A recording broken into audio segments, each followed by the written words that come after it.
So yeah, hello everyone. Hello Shipra, hello Dolly, and hello Shubhika. Today we have gathered here for a machine learning session. It's basically a session on introduction to machine learning by Shubhika Bhardwaj. The session will include interactive discussion and a coding round. I would just like to introduce you to Shubhika. Shubhika Bhardwaj is basically a software engineering intern at American Express. She's a former software intern at SAP Labs. She's also mentor at various tech community initiatives like Girlscript Summer of Code 2020, All India Artificial Intelligence or Machine Learning Masters Community, and she is also a Google's Travel Grant Recipient for Tensorflow Dev Summit. And I would just like to tell you like how I got connected to Shubhika. So there was one meetup which was happening in Australia, and there were some people from India also joining that meetup. In that specific meetup, the meetup according to the India timings was happening at 4 a.m. in the morning, and I did have my alarm there, but I missed to join it early in the morning, and I joined it 1.5 hours late into that meetup. And then I thought maybe I should go or I should not go to that meetup, but Shubhika was luckily my mentor in that event, and she just made me feel all at home when I joined late. She just introduced me to whatever happened before I joined me, and the way she narrated the entire event that has happened till that point of time. I bet if I would have joined the event, it would not have been that good experience the way I heard the narration from her.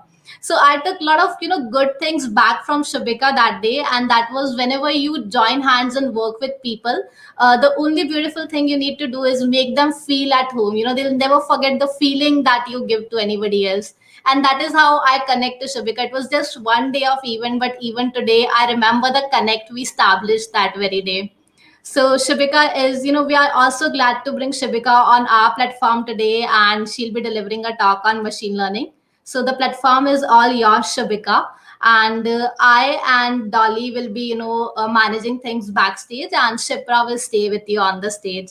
So I'm just putting your presentation on board.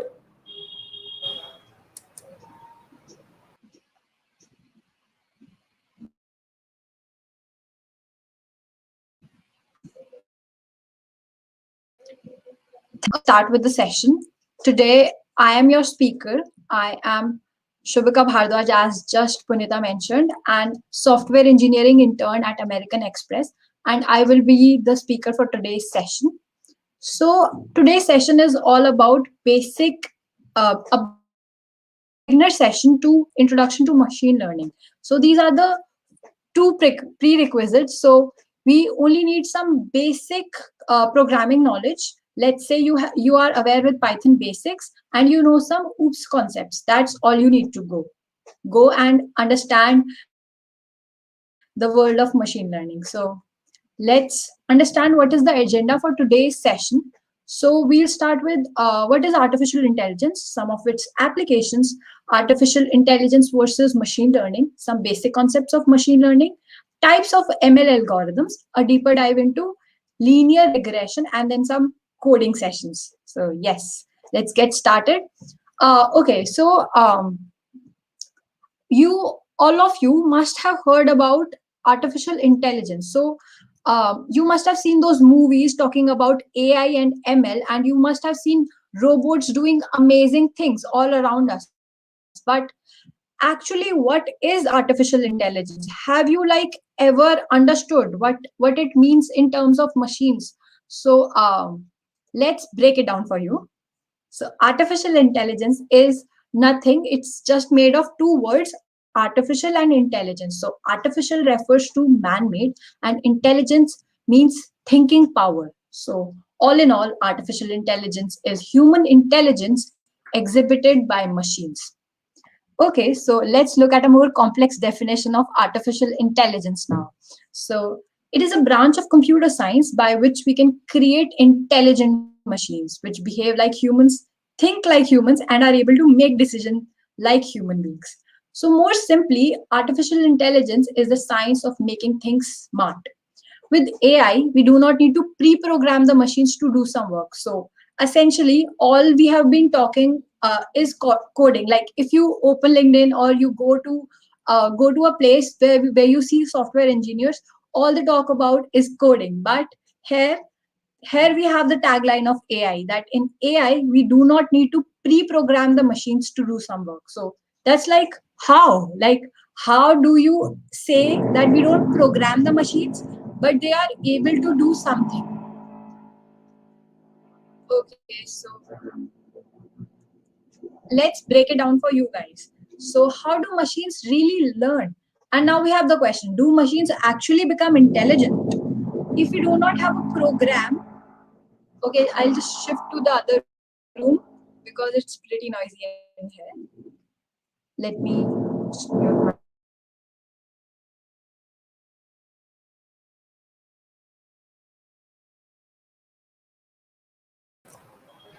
Okay, I think she just needs to move to the other room. So we'll just wait for her.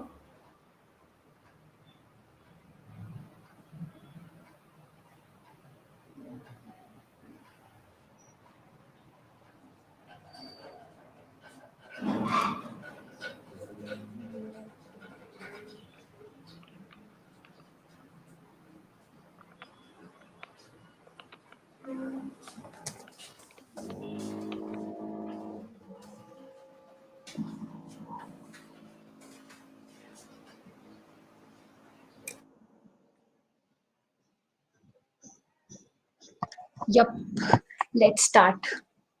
Okay, so guys, I've moved to the other room. Sorry for the tiny inconvenience.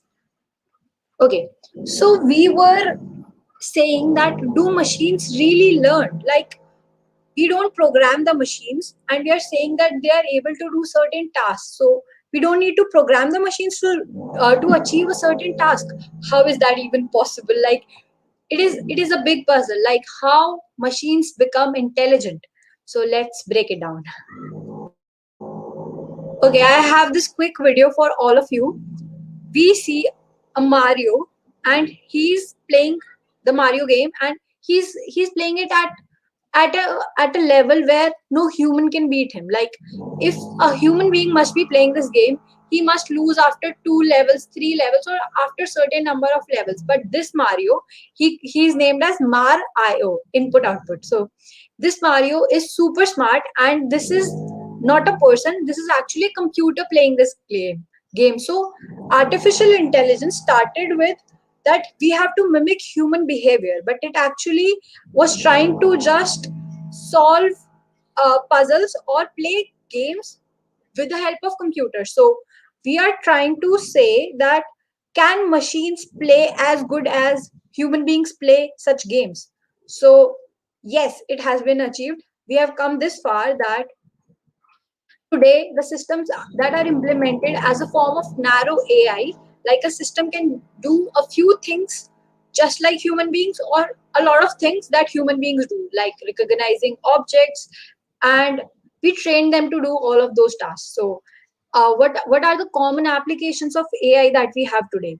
So it is face recognition, voice assistant. We have a vacuum bot nowadays, and we have movie suggestions and product suggestions and whatnot. So AI is all around us, but one thing we need to remember is that we do not program the machine to do certain tasks. So this is an overview of how artificial intelligence has its applications all over today. Like we have natural language processing, we have image processing, we have speech to text, we have machine vision and deep learning. So like it's a lot of stuff. So now in today's session, we'll be focusing on a part of AI, which is machine learning. Okay, so this is how we differentiate artificial intelligence with machine learning. So artificial intelligence is a technique which enables machines to mimic human behavior. So that's that we know. Like we're trying to just copy human beings. We are trying to make machines copy human beings so that they also perform tasks intelligently. Now, what is machine learning? Like what is machine learning? We are not sure what that means. So machine learning is a subset of AI, a subset of AI which uses statistical methods to enable machines to improve with experience. So all in all, some of the maths that we use to solve a to solve what we need to achieve with AI. So let's go further deep into it. Okay, so this is a simple definition of machine learning. Machine learning is the science of getting computers to realize a task without being explicitly programmed. It is exactly what is AI. We do not need to explicitly program it. Okay. Now, how do we know machine learning better? Let's look at a detailed definition of machine learning. So, machine learning is an approach to achieve artificial intelligence through systems. Systems means machines. So, it is an approach to achieve artificial intelligence through systems that can learn from experiences to find patterns in a set of data. So, we are saying that it is an approach to actually uh, do things we want to do using AI, but it is using certain mathematical techniques to understand something from the data. So, what we are understanding from the data, we are understanding patterns. Okay, so machine. Let's go a bit deeper into that. If that's not a lot confusing for all of you guys, let's go further into the definition and understand it. Okay, so machine learning involves teaching a computer to recognize patterns by example rather than programming it with specific rules. Okay, yeah. So all we have is a machine, and we are trying to give it data, and it is trying to recognize patterns from it. That's what we have understood till now. So let's understand what are these patterns and why we are trying to understand those patterns. So these patterns are basically some relationships that can be found in the data. In other words, machine learning is about creating algorithms or a set of rules that learn complex functions or patterns from data and make predictions on it in form of narrow AI. So these systems can be reused to recognize other objects with new data, and the same code can be used, and it is very powerful. Okay, so currently we have understood that AI is about mimicking human beings' thinking powers, and machine learning is a set of algorithms which we use to achieve that. So, in those algorithms, what we actually try to do, we give machine a lot of data, and with that data, uh, machines try to find some relationships or some patterns in that data to predict something. So we can also say that machine learning is essentially about predicting stuff. It is essentially about predicting stuff like we give random images to the computer, and they're labeled either dog or cat or like any other animal, or they are labeled, and we're giving a lot of images to the data, to the machine. We are giving a lot of images to the machine. And what is prediction? So we are giving those data to the machine so that it learns something from them, and when we give the machine a random image, it will predict that okay, this is a dog, something like that. So that is prediction. So machine learning is essentially about predicting stuff, and it is intelligent because it takes some data to train the system, learn some patterns from this data. Then it classifies the new data that it has never seen before for a best guess of what probably it is, and based on knowledge gained from the last step.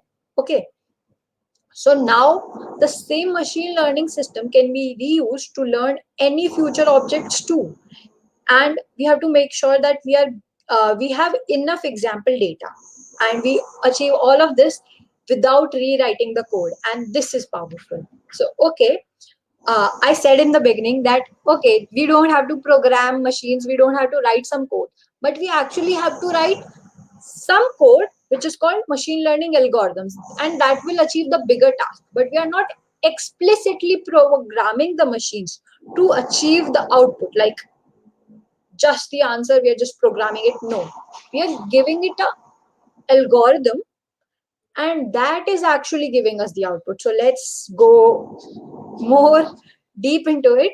without making without using a lot of jargon. So I'll ensure that this is a beginner friendly session and all of you are able to understand every concept very well. And yeah, I'll be happy to answer your doubts.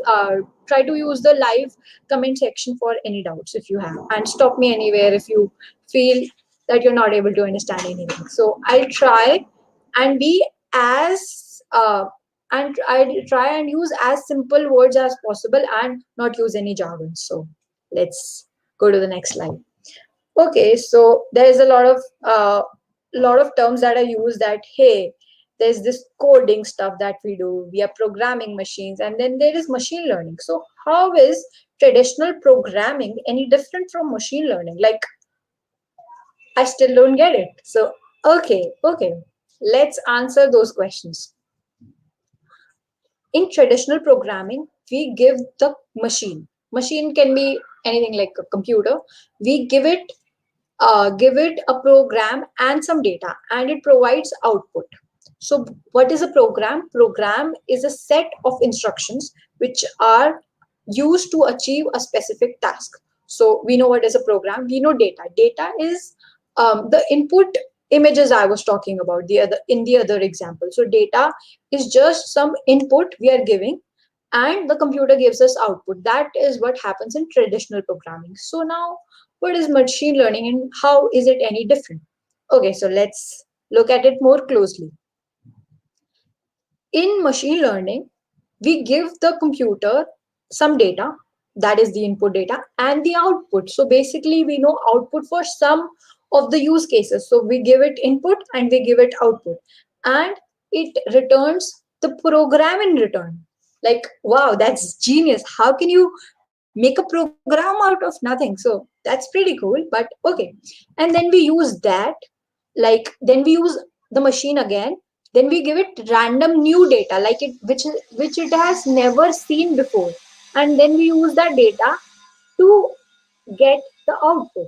Okay, yeah, that's good, but how actually are we trying to do all of this? This is like a lot of crazy stuff happening. Like, how are we ensuring that the machine generates a program out of nowhere? We are just giving the input and the output, and how is it giving us the program? Like, wow, let's go further deep into it and see that how we are actually doing that stuff.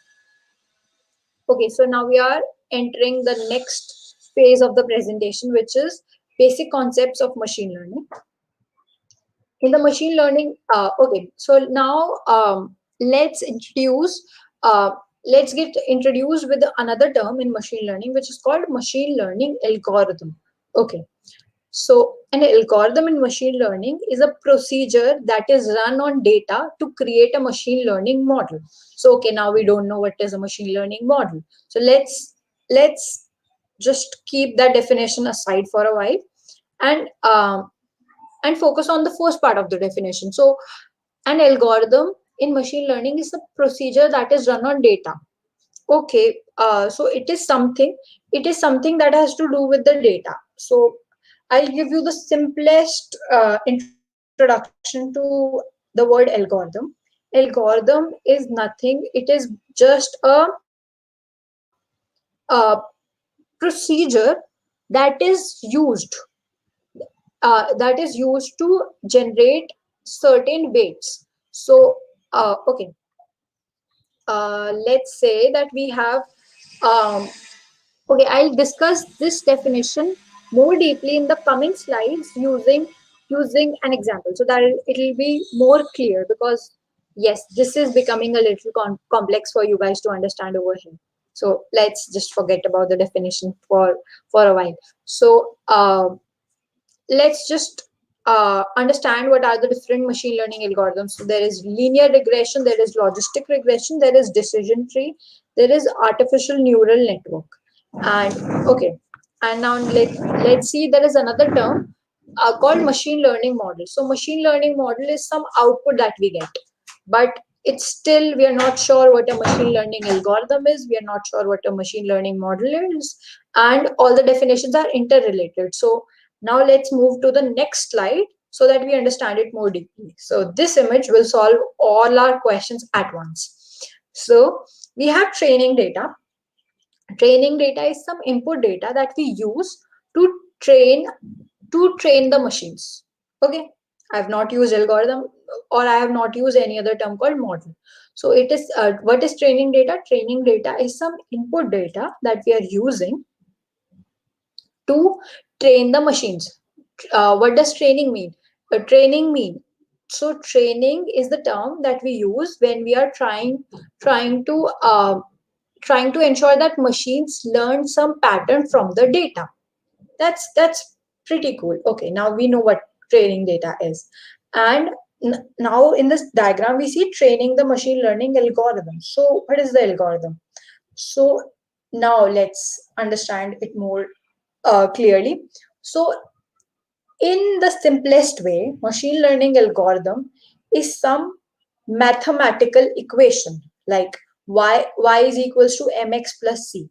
It is some mathematical equation, or it can be a step, like it can be a procedure, like a series of steps that is being used in the process of training. So what is a machine learning algorithm? We are clear with the definition now. It can be as simple as a mathematical equation like y is equals to mx plus c, or a machine learning algorithm can be a procedure that is used for training, or it can be a series of steps that are used for training. Okay, and now what is a model? Like, that's another crazy term. So how do we know what a model is? So model is an output that we get from training our machine learning algorithm. So yeah, so model, in model, when I just described the machine learning algorithm as a simple mathematical equation like y is equals to mx plus c. That's the equation of a straight line, and that's the simplest thing we know. So what is a model? So model is the output we get after training this equation. So when we say when we say that y is equals to mx plus c is a machine learning algorithm, the two variables m and c, which are also called the intercept and coefficient, are unknown to us. And when we train the model, these two unknown parameters are learned in the process. And these two parameters, they are also called as they're also called as weights of the model. These are actually learned by the machine, and all those weights that the machine has learned together are called the model. Like, all in all, now we know the complete equation y is equals to mx plus 0. Now that is the model, and uh, m and c are the weights it has learned. So yeah, now we know machine learning algorithm and what is a machine learning model. So we use new input data which we haven't ever seen before, and we try to make predictions on that data. And we even try to evaluate whether the machine answered those questions, like whether is it a dog or is it a cat correctly. And then we train the model again, tweak it here and there, and do it again and again.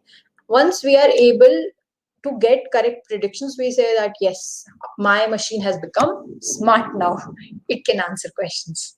It can mimic human behavior of recognizing objects. Okay, so that's a lot of terminology. And okay, do we have any questions till now, Shipra? Yes, Shabika, we have some questions. So we will just take the questions. Sure, sure. So Harshish Shetty wants to ask us, what is the precise difference between AI and machine learning? Okay, to answer your question, Harshit, AI is AI is a technique where we are trying to mimic human behavior, and machine learning is essentially using mathematical techniques, or should I say statistical techniques, to solve those problems that we are solving using AI. So machine learning is essentially a subset of AI. Does that answer your question, Harshit? Let me know in the comments. Let's take up the next question. Yes. Okay, so Preetham Patil is asking us, what should be the learning path of machine learning, and can you tell us about the sources, like from where should we learn? Yes. So I have the last two slides of the presentation specified just for that, and I'll guide you on each and every step of how you should learn and learn how you should start your journey with machine learning. So I'll answer those questions in the end. Please wait for the for the session to proceed ahead. Yes. Next question, Okay. please. Shivani Santar wants to ask you what accuracy we can say is a good accuracy. Okay, that is a very subjective question. So I have worked with a lot of machine learning algorithms, and when I try to train the models, I usually end up with like 80, and sometimes it is also 96% accuracy. So it is somewhere between that range. But it is a very subjective question. Like if you are able to achieve 60% accuracy, but it is a very complicated task, like recognizing the uh, differentiating between different breeds of cats. So it is a very very complex problem, and if you are able to get 60% accuracy for that, you will be like, hey, that's good. Like I trained this machine, like machine, I usually refer to machines as dumb if we haven't trained them well. So a dumb machine is able to understand different breeds of cats with 60% accuracy. That's like amazing. But if you're trying to solve a very simple problem like identification of different coins, like 5 rupee coin, 1 rupee coin, and 10 rupee coin, and we get 96% accuracy, that's like what we aimed for. That's a simple problem to solve, and it has been solved by so many people that we actually want to reach to that level that we get 96% accuracy. So this is a very subjective question, and yes, you will be good if you get 80% accuracy in most problems. I think that's my answer for this. Let's move to the next Okay. question. Shubhika, I just wanted to discuss a little bit on this. So I just wanted Yes. to add on, don't you think that if we have our accuracy which is too low, like if you're just hitting 50 or 55% of the accuracy, the conclusions can be that our machine is just randomly guessing the answers instead of, Yes. predicting the correct values. So even in random guessing, maybe some percentage can be correct. So Yup. I think Yeah, for I beginners, agree it's with you. always a confusion in mind that it's like, what accuracy or what threshold value will be the perfect thing to do. Okay, okay, okay. So according to me, if let's say we have a set of images, a lot of images of cats and dogs, and what we want is that I give a random image to the computer and ask the computer that can you tell me whether it is a dog or a cat. So we only have two outputs, either it can be a dog or it can be a cat. So even if we use guesswork, we can have 50% accuracy. Like using probability, will be say the machine will be correct 50% of the times we ask such questions to the machine. So 50% accuracy has been achieved using guesswork. So that's like we have to at least cross that mark, that we are better than using guesswork. But there are certain limitations to machine learning where we actually cannot achieve like 100% accuracy in any problem. Basically, we accuracy is a number which is dependent on how well you train your machine learning model and how well it answers your questions. So based on that, how good your machine learning algorithm is, you can increase your accuracy. And increasing your accuracy is specifically a research topic. Like we have machine learning people in the machine learning research field searching answers for these questions. Like currently we are at 96% accuracy in solving this problem. How can I make it 98%? So those are the questions which are being solved by researchers right now. So there is no number that this accuracy is the best accuracy, and when I achieve this accuracy, I'm good. You can always try your best and reach a good number in terms of accuracy, but I cannot say that this problem is fine if you cross this accuracy level. There is no such Yeah. answer to the subjective And I question. think maybe, always collecting more data, better data, cleaner data can, Yes, help us get better accuracy. And there's always yes, a room for improvement, no matter how hard we try. Yes, Okay, yes, I'll yes. just take the next question from Akshay Saxena. He says, my first question is difference between parametric and non-parametric machine learning models. Okay, that is an interesting question. So, parametric and non-parametric machine learning models. Actually, there are, according to me, there are there are two types of machine learning models. The ones which have parameters, unknown values, y is equals to mx plus c. If this is my machine learning algorithm, I have two unknowns, which is m and c. But in certain other cases, we might have like we may have certain variables which are there in the equation but which are not being used to train the machine. They are not unknowns, they are hyperparameters. They are fed to the machine to make sure that we tweak the output very well. But I am not sure like parametric and non-parametric. According to me, most of the machine learning algorithms have some parameters. Either it is those parameters which are unknowns or it is a hyperparameter. uh, a parameter is called a hyperparameter when we are not training the model using that, but we are using a hyperparameter just to fine tune the machine learning model to get a specific output.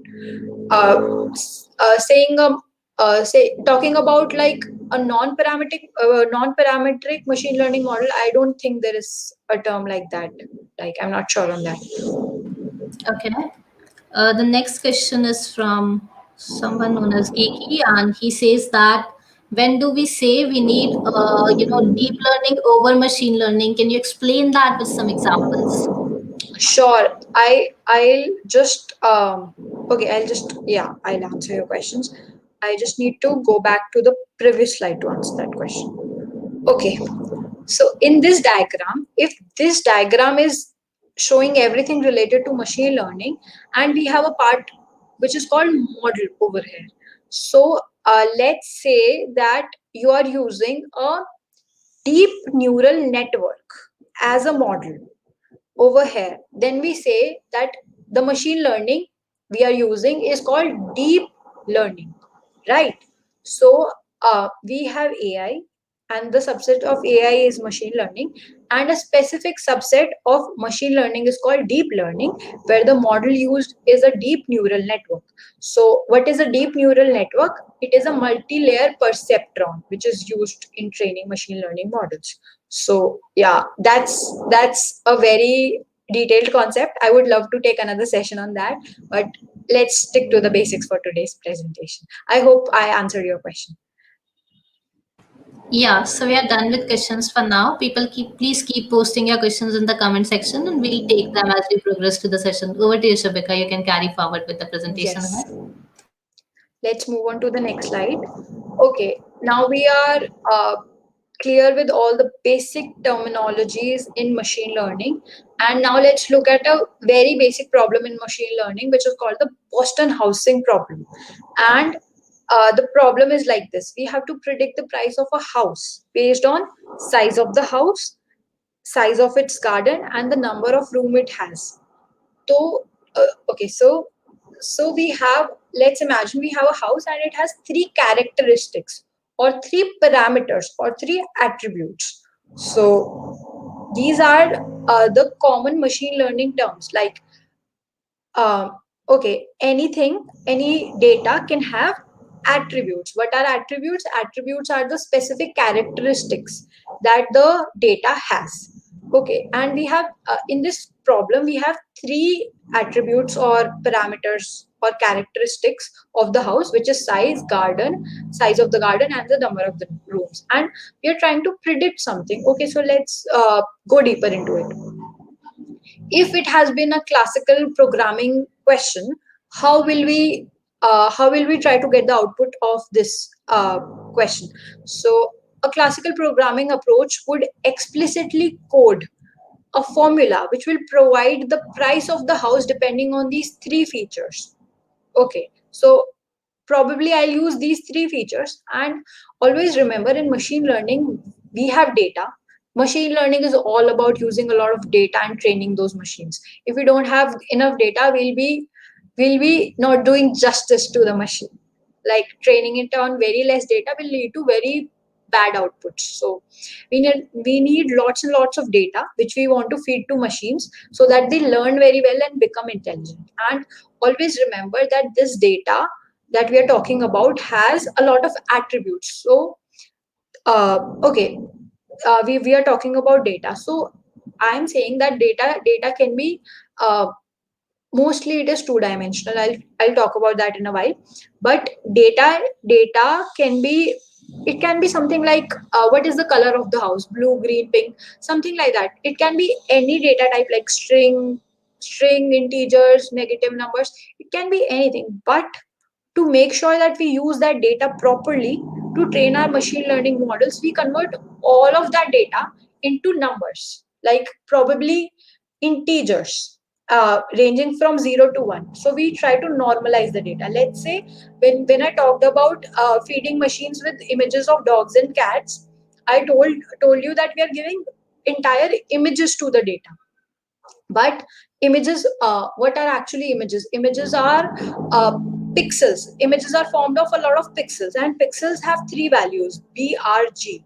So like three colors, basically three colors. So three numbers are used to represent every pixel, and a pixel can have and an image can have 1,000 into 1,000 pixels. So in the end we are talking about numbers, and machine can only understand numbers. And here when I am saying that I have number of rooms, size of garden, and the size of house, these are also numbers that I'm using, and I'm making a formula out of it. I have these specific integers, and I'm able to calculate the price of the house. So this is, if you say it is a coding problem, this is how I'll get the output. This is what happens in the classical programming approach. So, but now we're talking about machine learning. That's like smart stuff. So let's move on to the next slide and understand how we'll solve this problem using machine learning. This. So a machine learning approach would consist defining a model that takes a partial knowledge about the house pricing formula and uses the available data to specify the model. We fit the model on the data. So that's a lot of jargons in there, but I'll try to try to avoid all of that and talk in terms of a layman. So when we try to solve this problem, the same problem using machine learning, we again form a equation, but we have three unknowns which are A, B, and C. So these are the parameters that needs to be learned by our machine learning model. We don't know A, B, or C. That's the question mark, and that's what we want to achieve after training. And we have input data in the form of 2D data. So we have different houses, house 1, house 2, house 3, house 4. You can see house 1, house 2, house 3, house 4, and it has all of these parameters. These are different characteristics of one house. So one house can have different size of its garden, different number of rooms, and different prior. This is the output I'll get for this house. So this house can have different output in terms of price. So now we understand we have some input data of houses which is in form of 2D data, and it is all but a set of numbers. And we have some output which is in form of a 1D matrix, and we'll try to find that. And then we have three unknowns, A, B, and C, and we want to achieve this. So what is the common term that is written in this slide? We try to fit a model on the data. So we always have input data, we always have a lot of data while training machine learning models. When I say we try to fit a model on the data, is is me saying in layman terms that I have a simple equation where I have a lot of unknowns like A, B, and C, and I try to find the values of this unknown so that it most closely satisfies my input data. So does that make sense? Like I am trying to find the value, I am trying to get an equation so that it is always getting me the correct answer to this problem in terms of numbers. So I'm just trying to find the value of this equation. So that is what I mean when I say we try to fit the model on the data. So I hope that uh, last two slides must have made it very clear that how classical programming is a lot different than machine learning approach. So now let's see what are the different machine learning algorithms. So there are a lot of more categories to machine learning algorithms, but I have just focused on the main categories so that you are not overwhelmed about the number of details I'm talking about, and at the same time you are able to understand the most important algorithms that exist. Okay, so in machine learning algorithms we have three different categories: supervised learning, unsupervised learning, reinforcement learning. And in supervised learning, we have two further categories: regression and classification. And in unsupervised learning, we have uh, clustering as one of the categories. I'll come back to this slide if you have any doubts. But for now, let's understand each algorithm in detail. Supervised learning. Supervised learning, you can clearly understand by this diagram that we have some input data. We just focus on the part where it is written supervisor. So always understand in supervised learning, we have a supervisor. We have some training data and we know the desired output for that training data. And we try to train the algorithm. We get the machine learning model and then we use that model after it has been trained and we know ABC, the unknowns are also known as. Then we use that new equation, like that new equation can be used to give some random raw data, and some this raw data is new data that the machine has never seen before, and get output from it. So this is supervised learning. Okay, that we know the training data and we know the desired output. Now, what is unsupervised learning? So, the major difference is that in unsupervised learning, there is no training data and there is no desired output.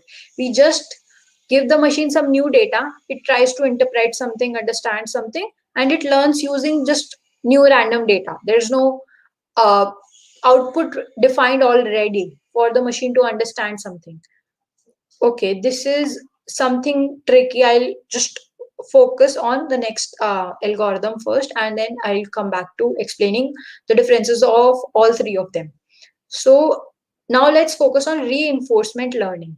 So in reinforcement learning, it is an approach to artificial intelligence. This is a new technique, and in this we have some random raw input data. We have some raw input data, and we have some agent which performs some action, and based on the best action, its state is changed, and it performs some action on its environment or its surroundings, and he the agent gets some reward.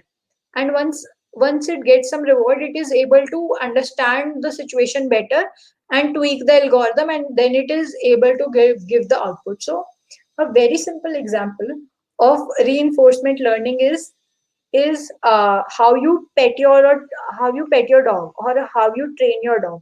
If you have a pet at home, you'll always be doing reinforcement learning with him.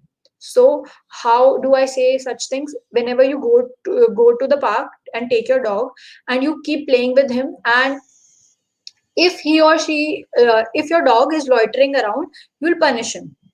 You'll punish him, so next time your dog will understand that no, I don't have to leave my owner alone in the park and go somewhere here and there in the bushes. That is incorrect, and the dog will understand that next time it will remember, based on the punishment. And if your dog is behaving very well, you will give him some treats, some dog food to reward its good behavior.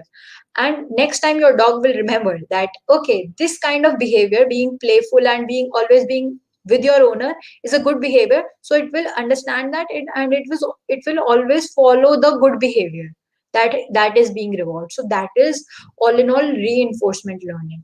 Now let's look at a higher level overview of all these three types of learning. So we have supervised learning, we have unsupervised learning, and we have reinforcement learning. So clearly there is some direct feedback and there is some output that we know.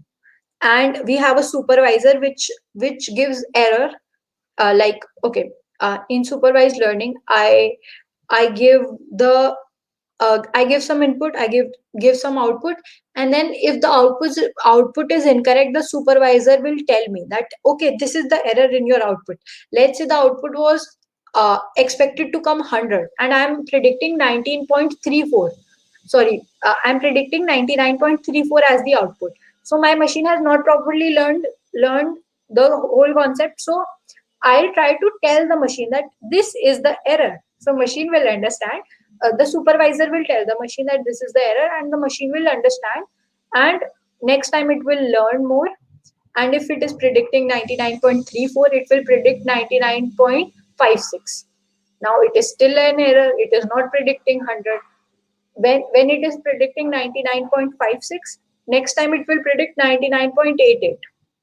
So this is how supervised learning works. The supervisor always tells the machine the error in the output, and the machine tweaks itself in the algorithm. It understands better, it changes the parameters a little bit, and that's how supervised learning works. In unsupervised learning, it is a very qualitative kind of thing. It is very indirect. There is no output, there is no error, there is no supervisor.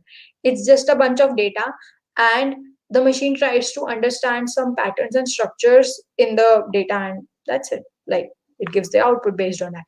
And always remember that in unsupervised learning there is no prediction happening. So um, when I say supervised learning, I'm trying to predict that okay, it is a dog. And in supervised learning, we have two types of further algorithms. Like, we have regression and we have, okay, I'll just go back to this slide. In supervised learning, we have regression and we have classification, right? So in regression is when we have continuous data. When we are working with continuous data, in supervised learning we call it regression, and we try to predict something. In classification, we know the specific class. Like, we are talking about classes means different categories. So we are trying to categorize the data into different things. Like, um, when I talk about regression, I'll say, tell me whether what kind of animal it is, whether it is a dog or a cat, and it will say it is a dog, it is a cat, it is a mouse, it is a horse. So that is regression, means it is predicting something directly. And what is classification? Classification is that I have 5 6 different classes of mammals or something like that, animals, and then I try to classify that these are mammals and these are reptiles and these are different kinds of animals. So we in classification we try to tell the specific class the data belongs to. We are still predicting the class of the input data. In regression, we are trying to predict about something about the data. So in supervised learning, all in all, we are trying to predict something. But always remember, in unsupervised learning, we are never predicting something. We are always trying to understand some patterns. So in unsupervised learning, we have clustering. So what is clustering? We are trying to group the data based on some kind of similarity. So you can also understand clustering by, you must have shopped from Amazon. So whenever you buy a cricket bat, you will be say that more customers also buy a ball, a cricket kit, a cricket cap, a cricket jacket, or something like that. So it is trying to point to the specific group you are shopping in.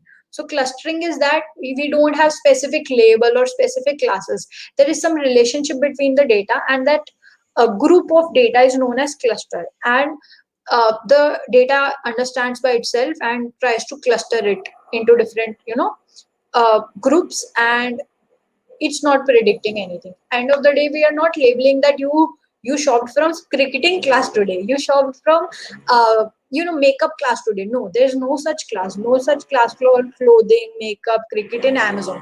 It's just some random unnamed clusters that you ended up shopping from, and so you are recommended to buy from the same cluster. Like, yeah, the Amazon system recommends you to buy similar products. That is about clustering.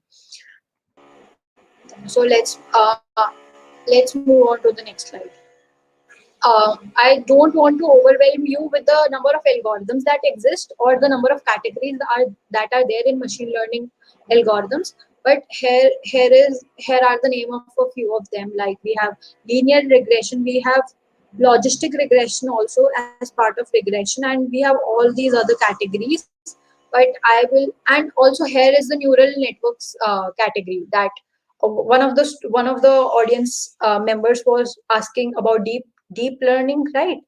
So in deep learning we have neural networks. Whenever we use deep neural networks as my model, it is called as deep learning. That's all you need to know about deep learning for as a beginner. Once you understand what are neural networks, understand what are deep neural networks, you will automatically understand what is deep learning. Okay, now I wanted to introduce another concept which is called 7 steps of machine learning. So like from scratch, how all of this learning and training and everything happens. It's just 7 simple steps. The Boston housing problem. In the Boston housing problem, I'll gather data about a lot of houses. Maybe in my colony, I'll try to get information of as many houses as possible, or maybe in my entire country. So I'll have lots and lots of data to, train my machine on. Then I'll prepare that data. So my data can be having a lot of null values. My data must be, my data can be, we call it very dirty. Like dirty data means it is not suitable for training. So whenever I have a lot of negative values or null values, or let's say I have a lot of strings in my data, like the entire location of entire location, a lot of string data. So I try to change all of that string data to numbers. So like let's say I have uh, my house is labeled by state: Delhi, Mumbai, Chennai, all of that, and then I give labels to Delhi, Mumbai, and Chennai, like 0, 1, 2, 3, 4. All in all, I try to change string data into numbers. When I change string data into numbers, I am able to use that data very well. So that is about preparing data, because my machine only understands numbers. So a lot of data cleaning happens, a lot of other things happen in the preparation of data. And there's a famous quote that most of the data scientists spend about like around, I guess, 80% of their time preparing the data. Like getting data in a suitable way to train machines is the most time consuming thing that you can ever imagine. And the next step is choosing a good model or a machine learning algorithm. You choose a specific technique that you want to use during the training step.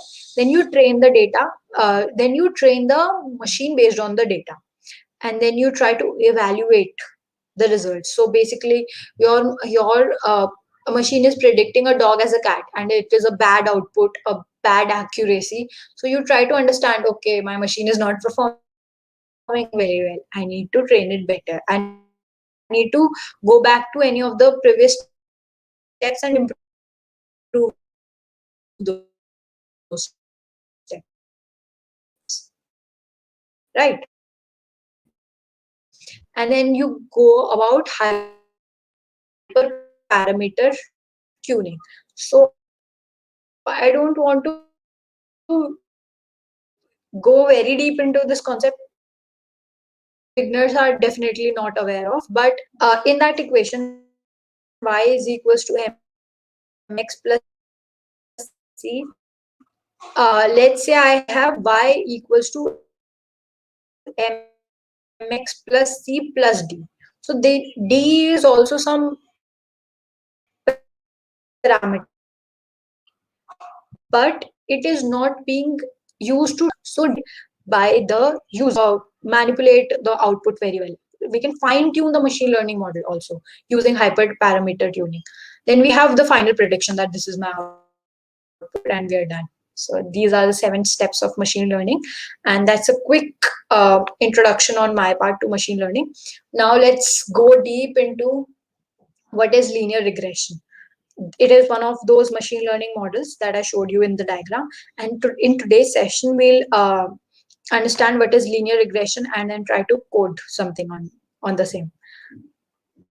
Okay, let's go about understanding the linear regression. the definition of linear regression. Linear regression, all in all, regression is considered, it is concerned with modeling the relationship between variables. So we have x as the input data, y as the output, like output or output data, and we try to find some relationship between them. And regression is all about modeling this relationship between variables. So y is equals to mx plus c is the perfect relationship. Like it is the equation of a simple line, and it is also a relationship between x and y. So and in regression, we try to iteratively refine the measure of error in the predictions made by the model. Okay, so when I say y is equals to mx plus c, I predict something and I get some error. And now it's bad because my machine is not performing very well as expected. It's not performing to up to that measure. So I try to do this step again. I try to train again iteratively. I try to do it again and again to reduce the error. So what is my goal? My goal is to reduce the error. So that my equation becomes more accurate and my error becomes very less.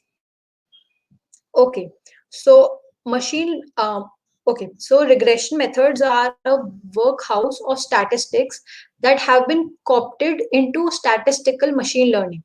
So as I told you that regression methods have a lot of maths going around here and there in the entire process, and it's a lot of statistical techniques that are used in regression. So it can be confusing because regression is also a class of problems and also a class of algorithms. But all you need to understand is regression is a process. Regression is a process in which we find relationship between different variables. Okay, so some of the most common regression algorithms are linear regression and logistic regression. So I did say about y is equals to mx plus c and a lot of equations in between here and there, and not trying to confuse you. So let's just start with the whiteboarding and coding part. And these are the tools we'll be using. We'll be using Python, we'll be using Jupyter, NumPy, Pandas, and sklearn. NumPy, Pandas, and sklearn are the three libraries that we'll be working with. Python is the language we'll be coding in, and Jupyter Notebook is the IDE or the integrated development environment that we'll be using to achieve our goals today for this session. And I'll stop here for 5 minutes and see if we have any doubts. So let me know. I'll turn off my camera for a while.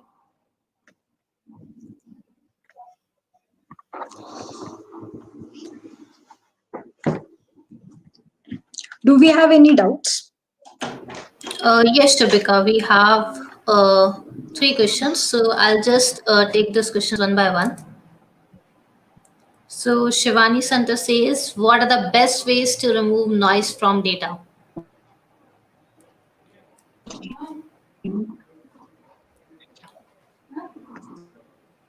Uh, was my question audible to you, Shubhika?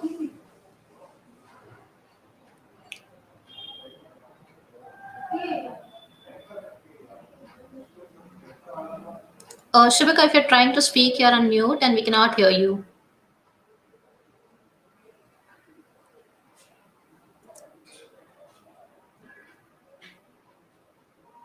Okay, let's just give her a few minutes.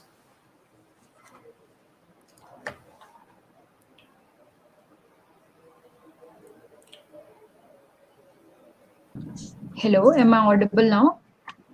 Yes, Shubhika, you're audible. So can I just take the question again? Okay. So the best way to reduce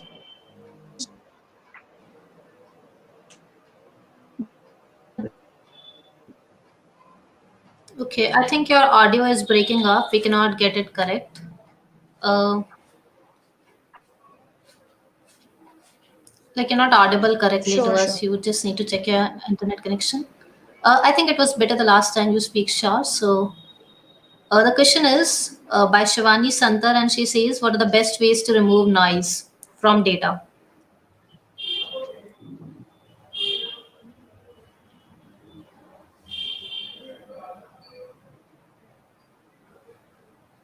Okay, so Shubhika is just trying to join again, and there are some technical glitches from her end. So till then, we can, just discuss about the tools that we can use on the same. I also have Dolly with us here. Just take Dolly also on board. Dolly, you can also unmute your mic, and let's just talk about the tools that we have, which we can use. So, all of us love using Jupyter Notebook, and we have used Jupyter Notebook in the past as well. I and Dolly have Yes. explored. I and Dolly have explored. Dolly, there is a lot of noise coming from your side. From Yeah. my Okay. side? Audible now. Yeah, I was Yeah. having internet issues, no problem. So, Okay. to answer your question, what is the best way to reduce noise? I would say I probably do that using if first step is that I see the data. I try to take the data and put it into a pandas data frame and see what the data looks like. And I start by looking at, do I have any empty columns, like uh, do I have a lot of null values? If there are a lot of features that are empty, that have null values, then how can I use that data to train my machine? They will not add up to any specific uh, specific knowledge. They will not add any knowledge to my machine, so that is not useful anyway. So I'll try to drop those columns which are empty. Then I'll look at, okay, do I have a lot of inconsistent data in terms of strings? If I have a lot of strings, I'll try to make them numbers if that's possible. And then if I have a lot of negative numbers or something like integers, if there is if there is a feature and it is supposed to have only natural numbers, and it contains a lot of negative numbers and a lot of empty values, I'll try to go at those specific values and maybe change that to a suitable number like 0, or I'll change them to the mean of those values. So like I have uh, probably 5 in that column, and if there is some empty value, I'll replace it with 5, the mean value of the entire row. So that's how I try to reduce the noise. And then I try to drop a lot of columns from the data. If those columns are insignificant, if those columns are empty, if those columns are let's say they have nan values, nan. So null is usually uh, written in form of nan in Python. So I try to drop those columns. So that is how I try to reduce noise from the data. I hope that answers your question. Let's take up the next question now. Yeah. The next question is, what are different types of clustering we can have? Okay. So there's not a specific answer to this question in my mind. Uh, I would say in clusterings we have a lot of clustering algorithms. So like I can name those algorithms, but then a category of clustering algorithms is not in my mind. There are a lot of algorithms under the clustering category, and you can go about understanding those algorithms. Yeah, clustering itself is a category in the different machine learning algorithms. Yes, next question, please. Yeah, so you can, Shubhika, can I directly ask the question? Yeah, sure. Yeah. So there is a thing like somewhere we have some kind of fields right now for a data prediction or something like that. We have n number of fields. So there is any kind of rule so that according to fields we have that number of rows. So at least we can predict or something. No. Like we There have is five fields. yeah. There are five Okay. fields in our data, and we Yes. have some number of rows. So there is some kind of rule so that for every field you have number of datas in your prediction, so that accuracy will be you will get much good Okay. accuracy in your data. So any Yes. So I'll tell rule you you are the having, answer. like suppose. Yeah, I got your question. So basically, there's no rule in machine learning that if you will use, let's say, 5 parameters, and they'll have all the values filled up for every example, and then my prediction will be good. There is no such rule in machine learning like that. We basically No, try suppose to yes, it is good to use a lot of suppose one of the field is not yes. having at least three values. So how Okay, can we okay, define for that field that we are having a good accuracy in that term or not? Because at if least we have some kind of number of informations for that field also, so that we can define that the accuracy is going good okay, or not. okay, I got your point.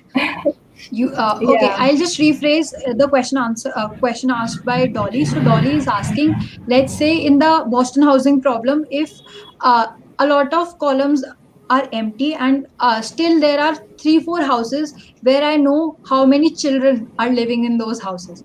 That is actually some data. It might be useful for me, but I only have information for 3 houses in which I know how many children are living there out of 100 houses. So, according to a general person or like a layman, he or she will say, okay, this is some information. You can use it for 3 houses, you have it. It is some information. But let's talk Yeah. about in a bigger perspective. When I'm talking about the 100 houses and I'm going to predict something based upon the entire data set. So, it is not a good feature to generalize the information. In machine learning we try to generalize the information. So I am trying to only use those parameters in Boston housing where I have uh, every column filled, like the column filled for Hmm. every example. So I'll only use the size of the house, the size of the garden, and the number of rooms, not the number of children staying in those houses, because I don't know the value for that house. So that will create ambiguity to Yeah. to the machine in understanding that feature. So that is when we say that we'll always drop that specific feature. We'll always drop the number of children uh, staying in the house as a feature to be considered. It will not be considered in the machine learning model. Does that answer your question? Yeah. Great. Okay, Do there's one last question that we have, and that is, what if my data is biased? That is injustice to ML models. yes. Yes, that's the like the biggest problem we are thinking of dealing with with our data and with our machine learning algorithms right now. If my data is biased, I'll get biased outputs. Like currently, I remember that there's this famous problem in machine learning where we say that most of the most of the resumes that are being screened using machine learning algorithms are being biased towards men, because they are trained with more resumes in which the gender is male. So let's say I am an organization, I am, let's say I am the HR of American Express, and I'm trying to hire a lot of people in my organization. And I'll say I have seen I have given thousand resumes to my machine to be trained on. So the machine will try, basically I am expecting that the machine will try to understand the experience of the users and the age and the education background and the skills, and it will tell me which is a which is probably a good person to be hired. But actually what the machine is doing, it is trying to understand, okay, out of the 1,000 resumes I have let's say 800 resumes of male candidates and only 200 resumes of female candidates. So my machine learning model will understand, it will be biased. It will understand only male candidates can make it to the next level of the hiring team. So it will always be biased towards male. So this is an example of a biased training data set, and it is a biggest problem. It is kind of the biggest problem we are dealing with in machine learning. And when I say how can we solve it, giving it better data, giving it more examples, giving it more female candidate, like first I need to dig deeper into the problem, understand why my data is biased, where my data is biased, and then I'll try to give it non-biased data which has like 500 female applicants and 500 male applicants, so the machine will not be biased anymore. Does that answer your question? Yeah, there's somebody from the audience who asked that. So let's wait for their replies. They can reply meanwhile, and we can move to Sure, the sure. next round, the coding round. Sure, sure. So I'll You try can, to share my yeah, screen. you can share your screen and just let me know when you're ready. So I'll put it on board. Okay, just a second. So, first of all, can you see my whiteboard right now? Yes, I can see your blackboard. Yeah, it's visible to me.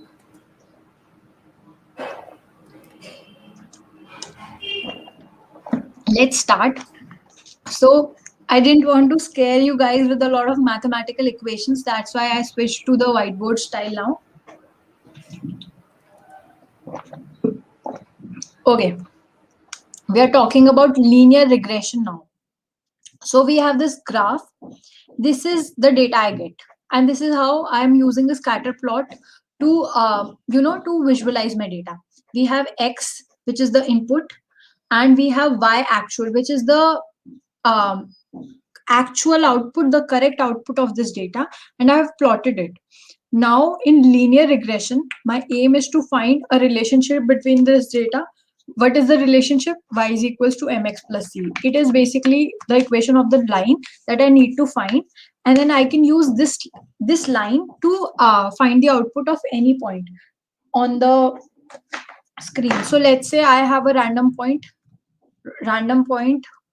green point over here. Okay, no worries. I don't think I can change what is written on the screen right now.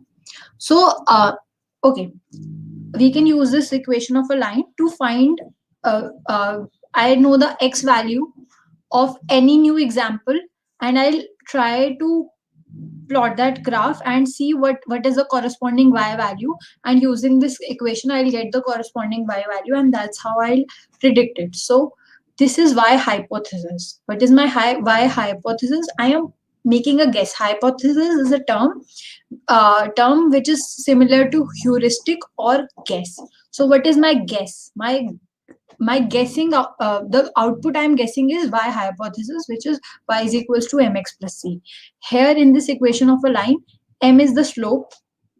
It is also called the coefficient. C is the intercept according to general mathematical convention, but according to machine learning, we call it bias. We call it coefficient and bias in this equation. Now I have been talking about error. Like I will make a guess, and it will be 99.34, and my actual output is 100. So I have some error. So what is this error? The error is represented by y actual minus y hypothesis, right? And now we see two graphs. So if I try to represent m, or either m or c on the x coordinate, and y, I use the y-axis to represent error, I see a graph like this. So for some value, I see a graph like this. Okay, maybe, give me a second. So the graph has to be inverted actually for this one. So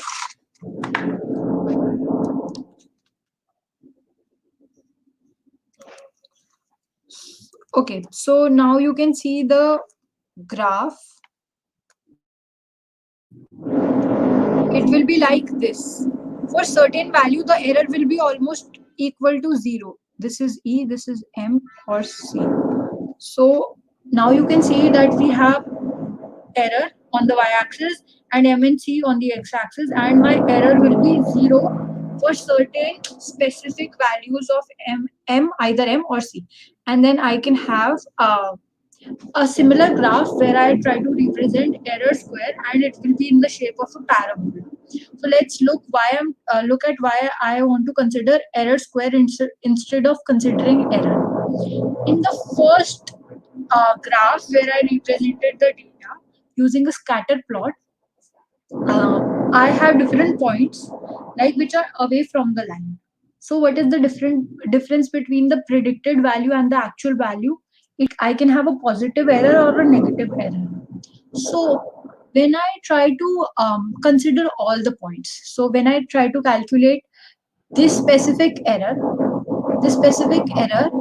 and I say that I want to calculate this error, but some errors will be positive for me, some errors will be negative for me. So in the end, what will happen?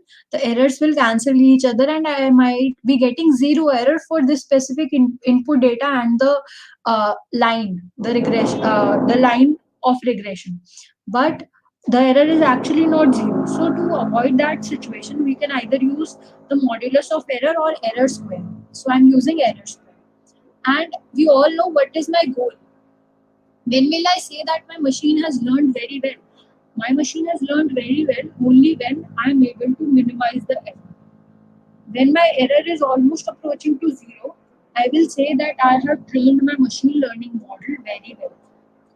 Okay. Punita, is my audio okay, or should I change the audio somehow? No, no, your audio is okay. Just remove your hand from your mic. Okay, I thought I'm trying to cancel the noise or something like that. Okay, That's if the audio is okay, then it's fine. it is fine now. Okay, let's just forget about the noise in the background and the noise in the data for the time. Okay, uh, now we have, okay, I showed you two different graphs of error and error square. Now we know that why we need to use error square. But there is also another reason on why I'm using error square is that when I try to reduce the error, reduction of error means uh, the reduction of this distance that I'm talking about, like from the error is actually a distance on the graph, which is y actual minus y hypothesis. So to reduce this distance, I'm trying to go down. So I'm trying to go down in the graph, and all in all, that is uh, when I try to calculate the slope of the graph. So if I try to uh, find the slope of the graph, I try to find the small change in y with respect to small change in x. So basically, I'm trying to reduce that distance that I'm talking about in the graph. So okay, now. If you have studied about differentiation and integration in 11th or 12th grade, you must be knowing that when I say I'm trying to calculate the slope of something, I'm trying to calculate the dy by dx, like the differential of something with respect to x. In this case, I'm trying to differentiate error square with respect to m. So this is how I actually represent the differential of error square with respect to m. Then I substitute y is equals to mx, y hypothesis with mx plus c. I get this, and then I use the chain rule, and 2 comes in the front. We have the same thing, and since I'm differentiating with respect to m, I get minus x over here in the front. Now I am also doing the same for C, which is the bias. So error square differentiated with respect to C. Okay, error square with differentiated with respect to C. Again, I'm using chain rule. 2 comes in the front, and I get minus 1 over here. So these are the two differentials I'm getting. Okay, I also wanted to point out that uh, I currently I can plot this graph of error with either respect to m or either respect to c. But if I make any change in y, the c will also change. So if I try to represent this graph error square with m as the x coordinate, c as the y coordinate, and on the z coordinate I represent error square. So I'm using all of the variables that I have, three different variables, so three coordinates. So I'll get a 3D graph, which is in the shape of an inverted bowl, right? So currently this equation, the error square equation, which was over here, the error square equation is very similar to the equation of a parabola. So I get a parabola, an upward facing parabola. But when I change the equation to 3 dimensions, I will get a 3D curve, and the curve is basically in the shape of an bowl, an inverted bowl, or an upwards facing bowl. So yeah, So that's about it. And we are trying to find the gradient. So what we are trying to do, we are trying to go to the bottom part of the graph where the error square is almost reaching to 0. So we are trying to minimize the error. Okay, that's also something we always aimed for. We always aimed for 0 errors and a very smart machine. So now let's see what are the new values of m and c after training. So my new m will be the value of previous m by plus the delta or the change in m. And similarly for c, old value of c plus the delta of c, which is the change in c, change in the value of c. And now what is delta m? Delta m is simply error, the differential of error square with respect to m into learning rate and the negative of it. So same goes for the delta of c. Okay, now what is learning rate? I wrote that we are multiplying the differential of error square, which is also gradient, and this whole term can also be called as gradient descent. But let's not just go about using a lot of jargons. Let's just understand it on the very basic level. And on the very basic level, we are trying to use the slope. We are trying to use the differential of error square over m, and we are trying to multiply it with the number. And this number is known as learning rate. And basically, what is this learning rate? Learning rate is a number which decides how fast I am jumping. So let's say I'm on the graph on the left I'm over here in the graph, and I'm trying to jump, make small jumps. I'm trying to reach the bottom of the graph, the bottom of the bowl or the bottom of the parabola. So I'm making these jumps. So my jump is basically equal to delta m or delta c. So it is a learning rate is a variable that determines how fast I am jumping in the graph, like how big or small jumps I am taking. So if I take very little jumps, with time I will actually reach a point where I have very less error, and that's my answer. Like I reach to the point where I have minimum error or zero error. If I take very large jumps, suppose I am at this point in the graph, the lower part of it, I I am at this point. Okay, okay, sorry. So if I'm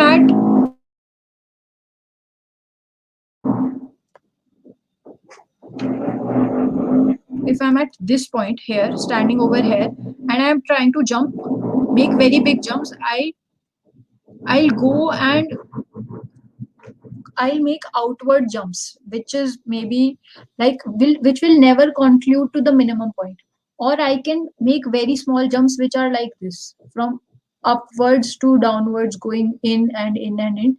I'll always go in, but like this, I'll keep jumping and I'll never reach the base of it. Like, so that is a very bad thing. So we always have to avoid inwards large jumps or outwards large jumps. So large jumps are always bad, and we always have to use little jumps. So we have to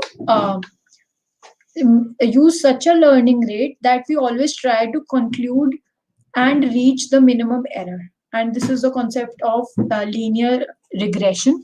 And then once we try to change the values of m and c again and again, we'll reach a point where my error is very less, and the error is not changing now anyhow, because uh, even if I jump again, let's imagine I'm standing here on the very bottom of the graph, and even if I make any more jumps, I'll still end up here, and then that's my answer. That's the minimum value of error I can ever achieve. And like basically my problem will converge over here. I'll stop here, and then I'll get my answer, and I'll use that for prediction. So that's all the mathematical side of linear regression.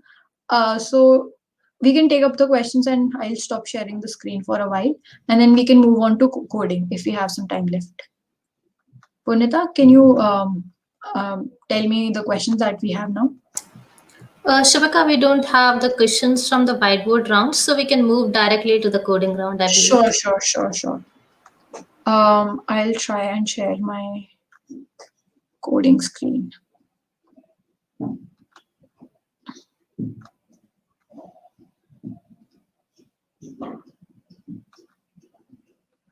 Okay. So, yep. So, is my screen visible, Punita? Yeah, it's visible. I got your screen on board. So yeah, we can start. Okay. So we start. Okay, caps was on. We start by importing a few libraries that we need. So we have NumPy, and then we have matplotlib, which is used for visualization. So we have matplotlib.pyplot,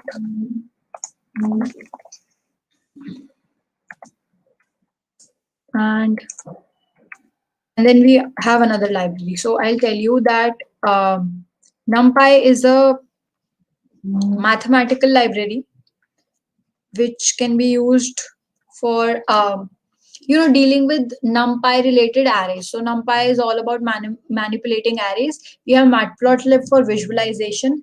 Then we have a library called sklearn where we can get data sets or models. So it is a very good resource library for that, and it is specific to machine learning. And then we are using make regression from that. Make regression, and let's see what is make regression. So I'll tell you this tiny trick. If you are a beginner, we can always use a question mark, and then I'll get a help kind of thing where I'll see, okay, this is a function and it has all these samples, features, all of this, as it takes all of these values as parameters. I can send values, and this is a detailed explanation of what this function does. So you can always do this and use it to your test. And okay, let's now.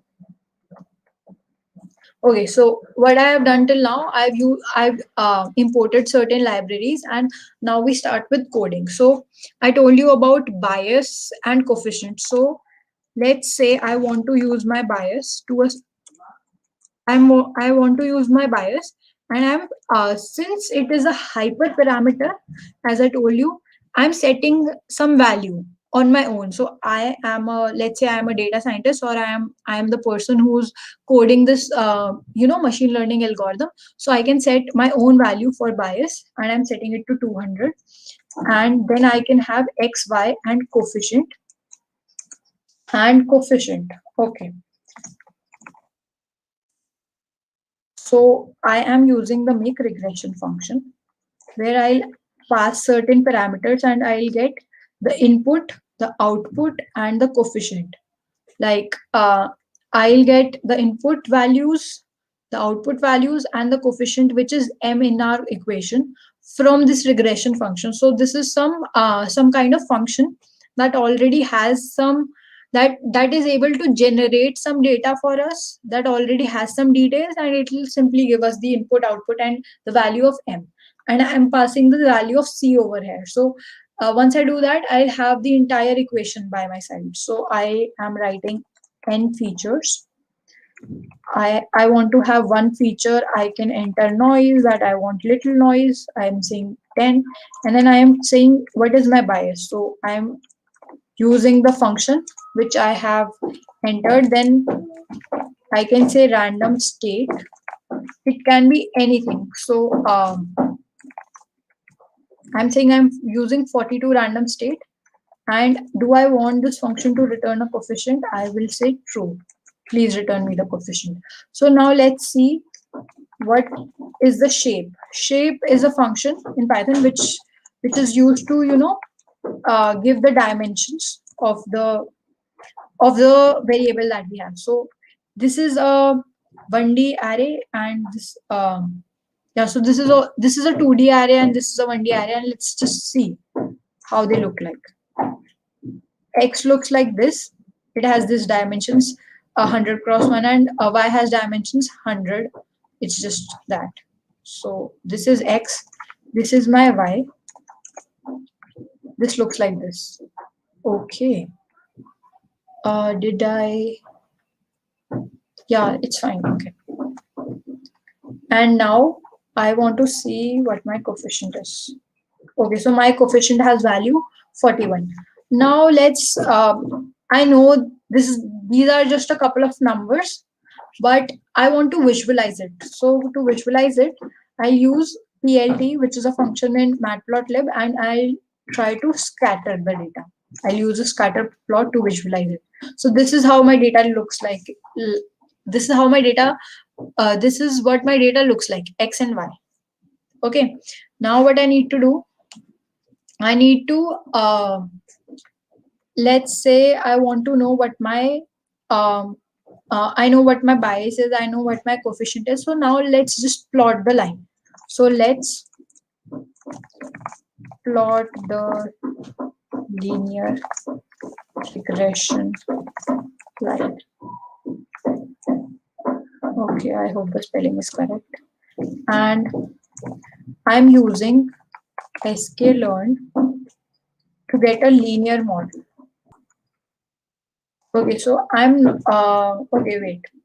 Let's just plot the line we have for now. So we have this line, the line that was generated. So always remember that currently we used make regression, which is a function to get the entire input data, the X and the Y and the coefficient, and now we know the bias. So we all in all are using a solved problem using make regression function from sklearn, and we are just trying to visualize how data looks like in real life. So I'm just trying to plot the line, and I have every value. Currently it's not machine learning, currently none of these steps are machine learning. So this is the lines equation, and yep. So now I'll plot this line. So I'll have scatter X, Y, and then I'll have, this is scatter it, and I'll here on top of it plot a line with X, Y values as this and Y generated, and it can be Y actual also, but let's stick to the naming. So I have the data, I have the line which I have got from the make regression function. So this is how it looks like. And now let's use a model from sklearn using a predefined model from sklearn. So I'll say from sklearn, I'm using a linear model, and I'm importing. So the sklearn is a very amazing library and very exhaustive one, I must say. And it has this model. It has a linear model which is known as linear regression, and I'm trying to use that model. So here, what I'll do, I'll create an instance of this model named model, and I'll use this as the constructor to initialize it. So now I've got the model. Okay, I made it a comment. This is the model I have now. Now I want to fit this model on the data. Remember how I explained you that we are always fitting the model on the data. So let's just see. So okay, now I think the model has been fit on the data, and let's see what is the output I'm getting. So I wanted to add a comment over here that this is where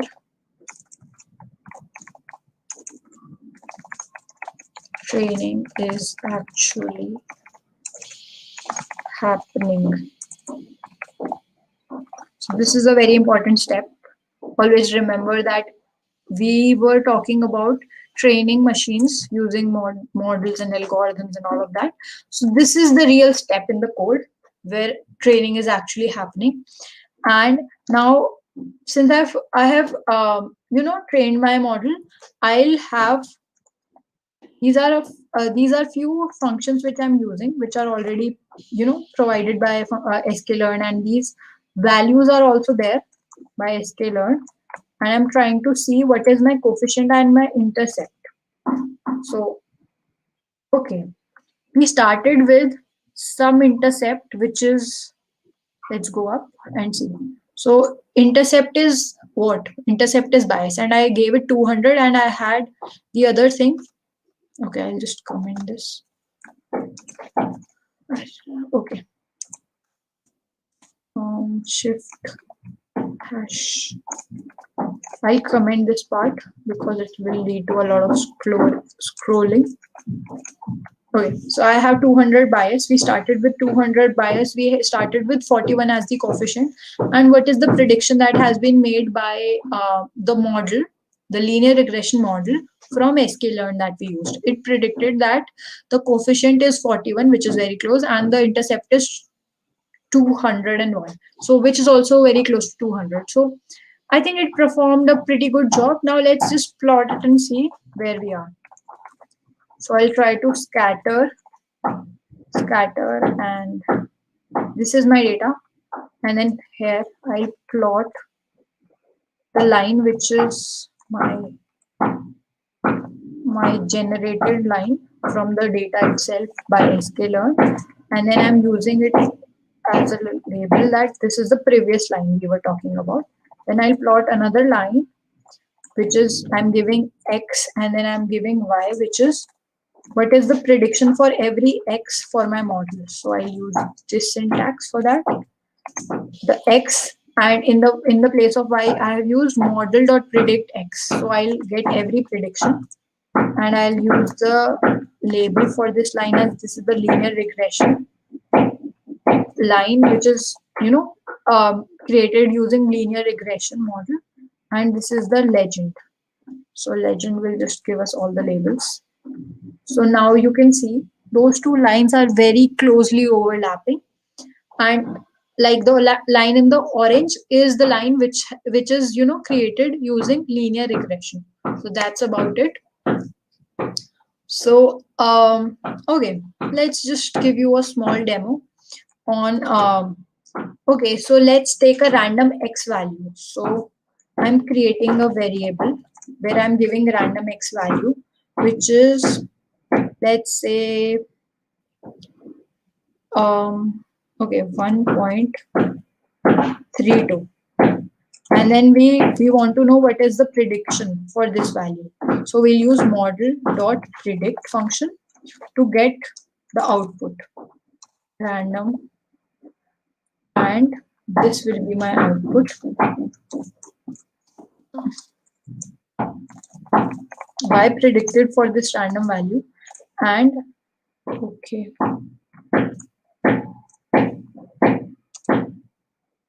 okay, just a second. Let's use one for this. What is the error I'm writing? Reshape. Okay. Okay, the data has to be in terms of 2D data. Okay, so let's have X is equals to, but then I'll have 2D data now, so that's not a good thing. Okay, so I'll show you using the graph. Let's say I have the new input data, which I have never seen before, which has an X value equal to 1. So if the X value is equal to 1, you can see my mouse cursor over here. I'll plot a line. I'll go like this and see where what is the point that I reach when I reach on the line, on the orange line, and then I go on the corresponding Y part, and I see, okay, it is around 240. So whenever I try to use a X value which is equals to 1, I'll get a corresponding Y value which is equals to 240. So this is how we make predictions using linear regression. So we try to just draw the specific relationship between X and Y variables. We try to draw the orange line, and the blue line is what was provided to us, like that was given in the problem. And then when we solved the problem, we saw that the orange line created using linear regression is very close to the actual line. So we are very close to the prediction. The prediction is very close to the real value. So that's That's about it. And now we have solved the problem. So yeah. And do we have any questions, Punita? I think I'm done, and I'll just share the slides again to guide people on the roadmap.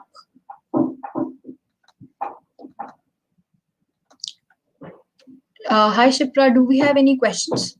Uh, Hi, Shubhika. No, currently actually we are out of time, so we Yeah, can't I agree. questions now. Yeah, So so I'll just quickly share the roadmap since one of yeah, yeah, the audience members requested for that.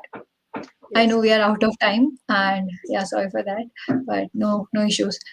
Yeah, I'll just move to the presentation. Yes. So these are the tools we used, and we solved the linear regression problem. And this is the suggested roadmap to one of the members who asked me. So first thing I want you from my journey, I've been working with machine learning algorithms for about 2 years now, and like since the last 1 year is when I actually got a hang of how things work and how I should be learning, because nobody told me about the roadmap and how I should understand concepts. But this is how it works. First of all, you can start by understanding oops concepts of any programming language or Python. Just try to read a few things. It'll probably, if you are familiar with programming or any other programming language or programming in general, you if you are okay with oops concepts, it'll take you around 30 minutes to brush up your oops concept specifically for Python. Just make yourself familiar with Python syntax, and then you can go ahead to the next step, which is algorithms. You should always understand what that algorithm is doing and how that algorithm is doing.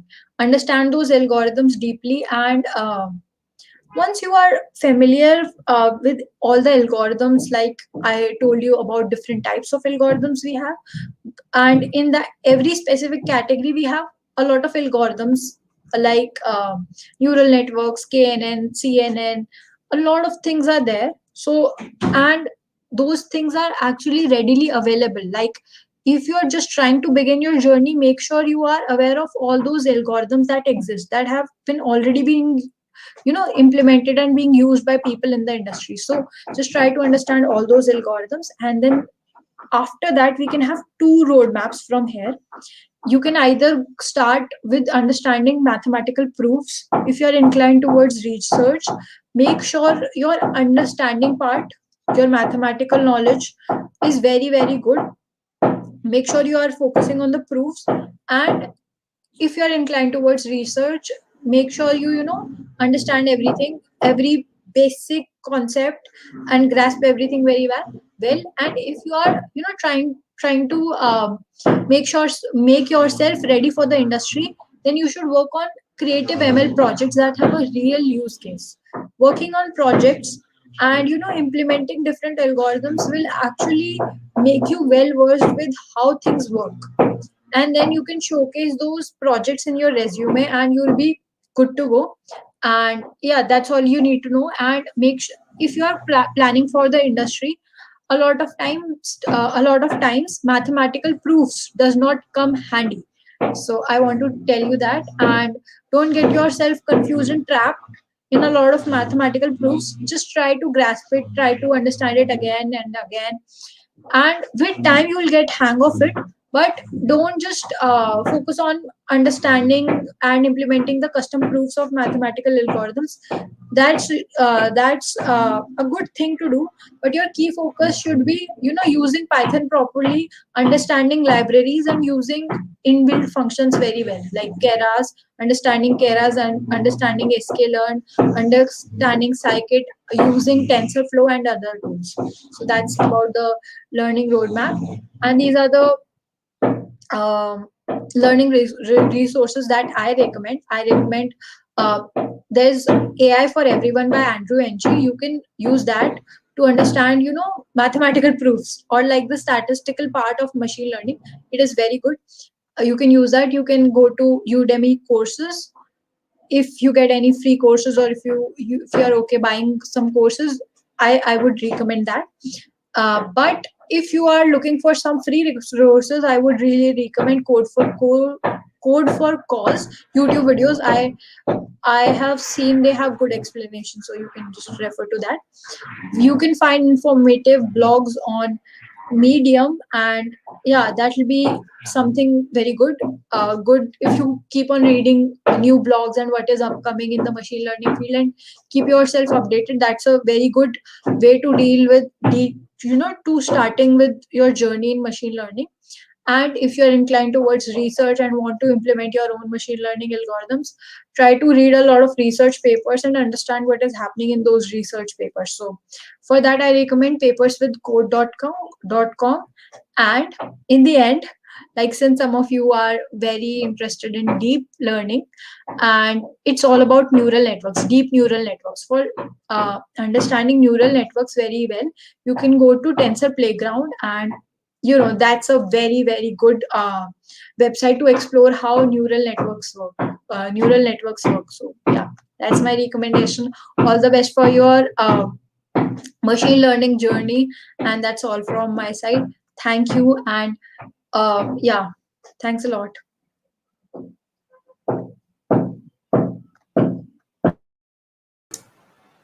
So thank you, Shubhika. That was a wonderful and an awesome session from your side. And even we as organizers also got to learn a lot of things today. Like Dolly and I have worked into machine learning domain. Shipra has also done a machine learning project during her AmTech. So we are very much from the field, and the session has also helped us personally very much. I just have one link which I've shared from GDG Udapa's ID. This is a YouTube link basically, and everybody who is watching the session right now or maybe watching the recording later on, I want you guys to just watch this video. uh, I'll just give you a little bit of just about what is there in this video. So this video basically, it is from a girl. Her name is Joy, and she is from Greater Boston. And while she was pursuing her masters from MIT, she came across a use case where she was working on a project known as facial recognition, or recognizing a person based on some ML algorithms. And when she trained that model, she could get everybody recognized into that picture but not herself. And it was her project, so that time she managed to get her roommate's photo and get the model working. But later on, she went to some event where there was some production level APIs working, and even there, she was the last person in the room. The algorithm recognized everybody, but the algorithm did not recognize just her. And then she decided to open an entire organization, and the name of that organization is Algorithmic Justice League. And I've shared that link also in the top. You can just have a watch from here and just visit the website. And I'm sure you guys would love to see the research that she's doing. It's way ahead of the times we are right now into, but she has started thinking for too far. So it's a very good research topic to explore. So that is it from our side for the session today. Thank you, Shubhika, once again, and we would love to host more events with you in future as well. Thank I would be you. more than happy to join you and the entire GGG community for any more sessions on machine learning. And I hope the audience, fills in all the feedback forms that we have, or comment Yeah, down any sure. feedbacks there, so that in the next sessions we can improve and take up your suggestions for any further sessions. Thank you. Yeah. Yeah, that sounds perfect. And also, people, we are shifting towards our new platform, that is ddg.community.dev. And I'll also send you emails about registering on the new platform. So please do register on the new platforms because we'll be closing Meetup soon. So it's okay, you're the part and members of Meetup for now, but and there's a huge audience base over there, but we have to start migrating to the new platforms. So please start with the procedure. We'll be shooting you out the emails regarding the same. That's all for the session for today. And don't forget to watch that Algorithmic Justice League video. And all the best. We'll see you in the next event. Thank you. Bye bye. Yeah. Bye bye. Thank you. Thanks a lot. Bye. Bye.